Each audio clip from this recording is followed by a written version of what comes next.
Let's go to this matchup here between the Bucs and the Cowboys. A really good one on Sunday night. Jameis Winston and the Buccaneers, one of the hottest teams in the NFL right now. Winners of 5 straight, taking on the Dallas Cowboys.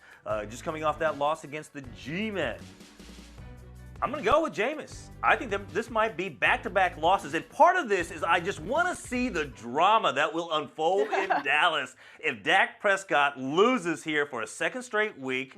I don't wish ill will against Dak. Don't get me wrong. Oh, really? It doesn't sound like it. I don't, but I want to see the drama. Let's get Dak on the horn and see how Dak feels about that. Remember what we were talking about, Wake Forest? It's one of those things where it's as strange as it is, and we know there's going to be some pain there.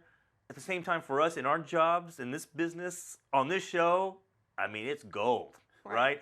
So to have Jerry Jones have to come up there again and maybe even start wavering and trying to dissect his words, and he might even say, you know what, we're going to go with Tony Romo the final 2 weeks of the season. No, they're not going to go with Tony Romo. The dogs will be barking, though. Sure. So that's going to be good for us. That alone is good. Whether or not Jerry Jones actually makes that decision, the fact that we could actually have that discussion, or Mark Sanchez for that matter, but a change at quarterback for the Dallas Cowboys, I think that would be really interesting.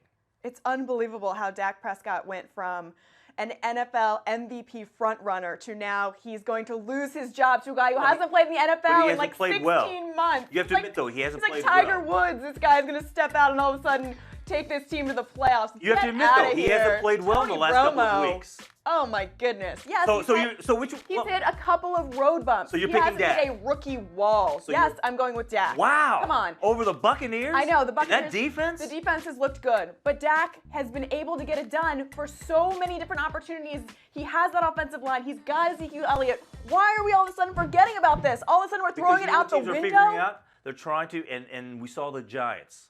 They focused in the second half of that game, and I think that was the blueprint. You stack the box. You stop Ezekiel Elliott, do everything you can to do that, and make Dak beat you with his arm, and he couldn't do it. The Giants' defense is the best defense in the NFL right now. Buccaneers is one of the hottest defenses right now. Yes, they're hot, but I don't think that they can stop Dak Prescott, and I don't think they can get through this Cowboys offensive line. I don't think Dak Prescott can beat him. I think that the Bucs' defense is good. I don't think they're as good as this Cowboys offensive line. I just don't. Well, that's not...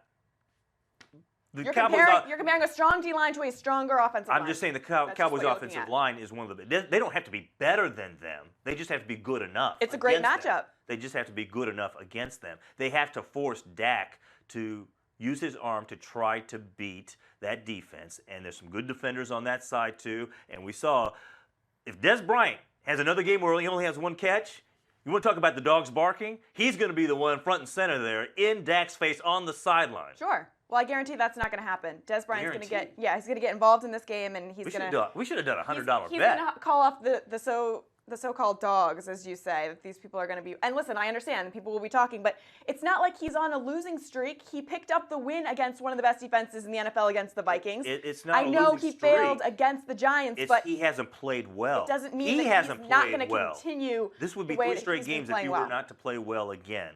3 straight weeks, and you don't want that going into the postseason. But not 3 straight losses. No, but 3 straight weeks, and that's the issue there. It's never been about Dak Prescott. The key thing, remember, the big picture here is in the postseason. The question is Dak Prescott good enough to win a game or be able to help his team win a game in the postseason against top-notch defenses? You keep talking about all these tough defenses he's playing. Right. Guess what? That's what he's going to face in the postseason. The Rams are not going to be walking through that door in the postseason. Okay. Was he able to get the win? And the Rams actually have a pretty good defense. Was he able to get the win against the Vikings? Yes. Okay. Case closed. Case closed. Okay.